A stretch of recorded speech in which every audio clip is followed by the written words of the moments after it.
This movie really made me want to go snap somebody's arm in half and then stomp on their face and drag it across the concrete. Not because I'm some kind of a psychopath, but for science, to see if it actually looks like it does in the movie.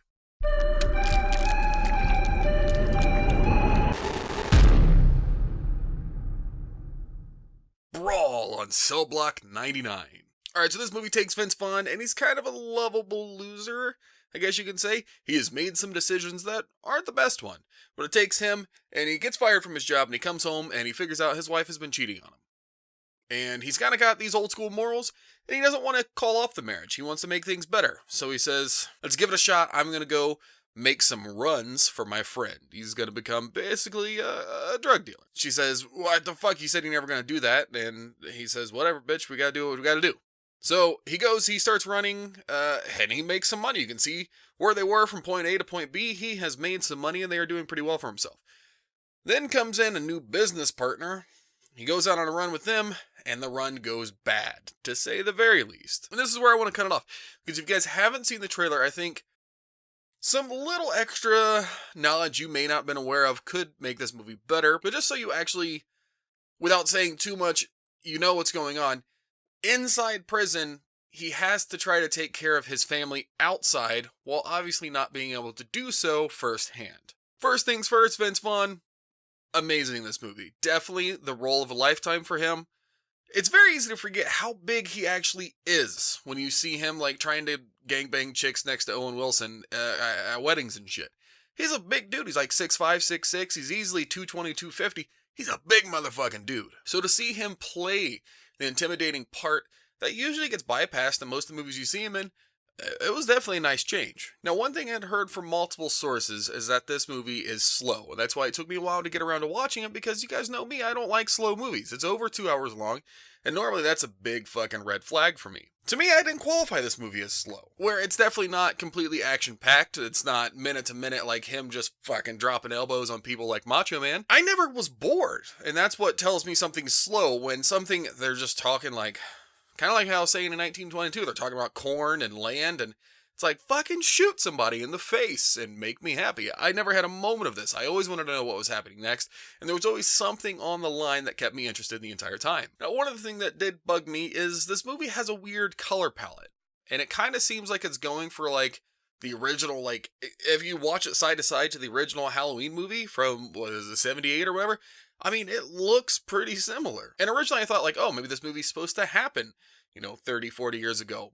But it doesn't. They have current technology, they have current phones, there's current cars. So it doesn't happen in the past, and it's not something, the color palette isn't something that ruined it for me. I wasn't like, oh, this is kind of a bummer. It's just, with how great this movie was, if it would have had a little bit better picture, better production quality, I feel it definitely could have added to it. Now, on top of this being old school, there is some comically bad special effects. Now, there are some fucking gnarly special effects, like I mentioned in my intro. Some of the best shit I've ever seen. There's an arm snapped in half. There's faces getting drugged. There's some cool looking shit in here. Then we have some shit that is questionable at best. Now, back in the day, they used to have some comically bad special effects just because the technology wasn't up to our day standards, and I'd like to believe that was some kind of artistic viewing, but with the serious tone of this movie, I can't honestly sit here and say that I think they would do that to take away from some of the seriousness. Now, they are overbearing. There's not like there's a ton of bad special effects, and for the most part, the special effects are pretty fucking good. So my gripes about this movie are very few and far between. Like I said, this is Vince Vaughn's best role I've ever seen him in. Even in True Detectives, he played a serious role, but it wasn't like this. I still couldn't take Vince Vaughn seriously until I've seen this movie. The dude's got some acting chops, and I wouldn't mind seeing him in some more serious roles. And he's by far the best part of this movie. He has a quote, the very first 10 minutes of the movie, where he's talking about where he goes to get coffee, and he's got 3 metal containers, and their labels are always faced out, so he always has to pick up and go one by one. And one time you think he'd pick up the right creamer, but he never does. It's always the fucking skim milk, he calls it. And I think that's a metaphor that many of us can live by. And it's definitely a metaphor for the way the rest of this movie is going to go. He wants to make that right decision. He just one time wants to make that right choice, do the right thing.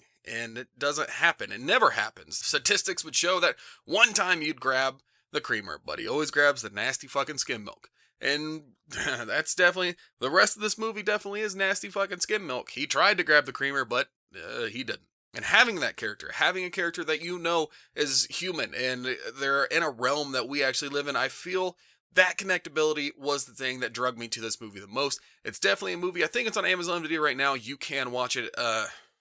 Hoping it gets a little bit more accessible because I know not everybody has Amazon Video. So hopefully it becomes a little more accessible to you guys and everybody can watch it, because this is definitely a movie I would put on your short list of shit to watch now. But while you guys are out there searching for a way to find this movie, why don't you take yourself over to Barkbox and get your furry friend a little treat? Barkbox is a subscription service that will send all kinds of treats and goodies to your little furry friend monthly. Different size options for different size dogs, and everything is made in America or Canada, so you know you're not getting a cheap 5-cent ripoff. And the good thing, guys, we want to hook you up, so go to getbarkbox.com/horror for an extra free month on us. And until next time, guys, I will see you later.